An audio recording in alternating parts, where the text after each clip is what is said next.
પછી હું નક્કી કર્યું તમે બાપ દીકરાએ? ગોવિંદભાઈની કઈ દીકરીને આપણે પૌણીને લાવવાની છે અહીંયા? કેમ એવી વાત કરે છે તું? આપણે ગોવિંદભાઈની દીકરી ભોલીને જોવા ગયા હતા તો એને જ લાવવાની હોય ને? ના, મને છે ને ગોવિંદભાઈની દીકરી ભોલી કરતા સ્મિતા વધારે ગમે છે. કારણ કે સ્મિતા ડોક્ટર છે અને એ આપણા ઘરની વહુ બનીને આવે તો આપણો મોભો કેવો પડે? અરે આપણું ઇમ્પ્રેશન પડે, ખબર પડે તમને? તને ખબર છે ને, આપણો છોકરો એક સામાન્ય કંપનીમાં નોકરી કરે છે તો એની હેસિયત પ્રમાણે જ આપણે છે ને છોકરી લવાય. મેં ગોવિંદભાઈ એકલા હતા ત્યારે એને કીધું ને કે મને તમારી ભોલી કરતા સ્મિતા વધારે ગમે છે, તો એને કીધું કોઈ વાંધો નહીં, તમને સ્મિતા ગમતી હોય તો સ્મિતા સાથે આપણે તમારા છોકરાનું લગ્ન કરાવી દેશું. તો પછી તમને બે બાપ દીકરાને શું વાંધો છે? પણ મમ્મી, સ્મિતા આ શહેરની સૌથી મોટી ડોક્ટર છે. આપણે એના સ્ટેટસ પ્રમાણે એને નહીં રાખી શકીએ. અરે બેટા, સ્ટેટસ બેટસ જેવું કાંઈ હોતું જ નથી. એ આપણા ઘરમાં પરણીને આવશે એટલે આપણા ઘરના રીત રિવાજ મુજબ રહેતા શીખી જશે. પણ આપણે ગોવિંદભાઈની દીકરી બોલીને આ ઘરમાં વહુ બનાવીને લાવીએ તો તને વાંધો શું છે? મને વાંધો છે. મારે આ ઘરમાં વહુ ડોક્ટર વહુને જ લાવવી છે.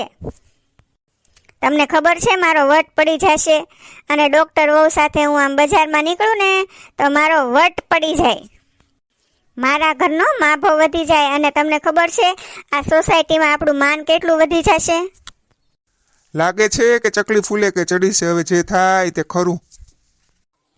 લગ્ન પછી હાશ, મારું તો સપનું જ પૂરું થઈ ગયું ડોક્ટર વહુને આ ઘરમાં લાવવાનું.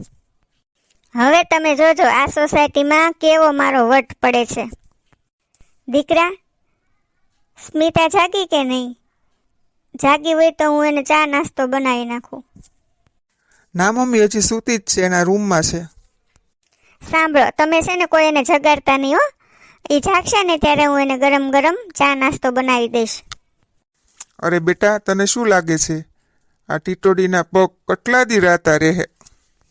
પપ્પા, બહુમાં બહુ તો 3 દિવસ, પછી તો ભડાકા થવાના જ છે. બેટા, આ તારી પત્ની ડોક્ટર છે એટલે હોસ્પિટલમાંથી કાંઈ નવરી તો થવાની જ નથી ને ઘરનું કામ તો કાંઈ કરી શકશે નહીં, એટલે ભડકા તો થવાના જ છે. મને બધી જ ખબર છે પપ્પા. હું એટલે જ તમને સ્મિતા સાથે લગ્ન કરવાની ના પાડતો હતો, પણ તમે સમજ્યા જ નહીં ને. અરે બેટા, આ તારી મમ્મી નો માની. એને તો ડોક્ટર વહુ જ લાવવી હતી અને સોસાયટીમાં વટ પાડવો તો વટ. જાગી ગઈ સ્મિતા? હા મમ્મી, જાગી ગઈ. અને મારો ચા નાસ્તો બની ગયો હોય તો લઈ આવો ને. સ્મિતા, હું કઈ તારી નોકર નથી કે ચા નાસ્તો તારા રૂમમાં આપી જાઉં. ચા નાસ્તો કરવો હોય તો હાથે કરી લેજે. ગગા, આ તારી વહુને સમજાવી દેજે. આખો દિવસ હોસ્પિટલમાંથી મોઢું બહાર જ નથી કાઢતી ને ઘરનું કાંઈ કામ નથી કરતી. મમ્મી, સ્મિતાએ આપણને લગ્ન પહેલા પણ કીધું હતું ને કે એ ઘરનું કોઈ કામ નહીં કરે, કારણ કે એને હોસ્પિટલમાં જ એટલા બધા કામ હોય છે કે એને જમવાનો પણ ટાઈમ રહેતો નથી. તો પછી એને આ ઘરની વહુ બનાવીને લાવ્યા તો એનો ફાયદો શું? આ ઘરની વહુ બની છે ને તો એને ઘરના કામ કરવા જ પડે બેટા. મમ્મી, મારી જોબ જ એવી છે કે હું એમાંથી બહાર નીકળીને ઘરમાં ધ્યાન આપી શકું તેમ જ નથી. અને આ વાત મેં તમને લગ્ન પહેલા જ જણાવી દીધી હતી ને. એટલે હું આખી જિંદગી આ ઘરના ઢહડા મારે જ કરવાના? તેલ લેવા ગઈ તારી હોસ્પિટલ બંધ કરી દે ને. હાલી નીકળીશ તે. આ તમે શું બોલો છો મમ્મી? ઘરના 2 કામ કરવા માટે હું મારી હોસ્પિટલ બંધ કરી દઉં? ના, એ તો ક્યારેય નહીં બને. તારે હોસ્પિટલ બંધ ન કરવી તો કાંઈ વાંધો નહીં, પણ તારે છે ને બધા ઘરના કામ કરીને પછી જ હોસ્પિટલ જવું પડશે. બપોરની અને સાંજની રસોઈ તો તારે જ બનાવવી પડશે. મમ્મી, હું સવારે 8 વાગે જાગું છું અને 9 વાગે તો હું મારા હોસ્પિટલ જવા નીકળી જાઉં છું, એટલે મારી પાસે મારી ચા બનાવવાનો પણ ટાઈમ નથી હોતો. એટલે મમ્મી, તમે મારી પાસે આ ઘર કામની તો આશા રાખતા જ નહીં. સ્મિતા! ગગા, આ તારી બાયડીને સમજાવી દેજો. હા, જોયું બેટા, અંતે એ જ થયું ને જે વાતનો ડર હતો. અરે પપ્પા, મને ડર તો મને એ વાતનો છે કે આ વાત ક્યાં જઈને અટકશે. ચંપા, મેં તને પહેલા જ કીધું તું કે રેવા દે, આપણે આ ડોક્ટર વહુ નથી લાવવી, પણ તું માની નહીં. આ ડોક્ટર વહુ લાવીને મેં વળી શું ગુનો કર્યો છે? ગમે એમ તો એક સ્ત્રી છે, એને ઘરનું કામ કરવું પડે કે ન કરવું પડે? તું સમજતી નથી ચંપા. આ વહુ એક ડોક્ટર છે અને એને હોસ્પિટલમાંથી ટાઈમ ન મળતો હોય તો ઘરના કામ ક્યાંથી કરે? આપણી વહુ એક જ ડોક્ટર છે ગામમાં? કેટલી ડોક્ટર છે, તો ઈ શું બચ્યું કઈ ઘરના કામ નહીં કરતી હોય? નહીં, કોઈ ઘરના કામ નહીં કરતી હોય, કારણ કે એણે ઘરમાં નોકર ચાકર રાખ્યા હોય. પણ હું કહું, તું એકાદી છે ને નોકરાણી રાખી લે ને તો તને થોડીક નવરાઈ મળી જાય. પણ આને પૌણીને લાવ્યા એનું શું કરવાનું? આ શોભાના ગાંઠિયાની જેમ મૂકી રાખવાની છે? તું એક વાતમાં સમજતી નથી. આ વહુને ઘણા ઘરના કામ કરવા છે, પણ એને હોસ્પિટલમાંથી ટાઈમ મળે તો એ ઘરના કામ કરે ને. મારે કાંઈ સાંભળવું નથી. સ્મિતા ઘરની વહુ છે એટલે એને ઘરના કામ કરવા પડશે, એટલે કરવા પડશે. પહેલા ઘર પછી હોસ્પિટલ. કેવી ઊંધી ખોપરી છે તારી, કોઈ વાતે સમજતી નથી તું. સમજવાનું મારે નહીં, તમારે બધાયને છે. સ્મિતા, શું વિચારે છે તું? સાંભળો તમે, હું આ ઘર છોડીને ચાલી જવા માંગુ છું. મતલબ તું કહેવા શું માંગે છે? જુઓ સ્મિત, મમ્મી જે રીતે મને આ ઘરમાં રાખવા માંગે છે ને એ રીતે હું નહીં રહી શકું.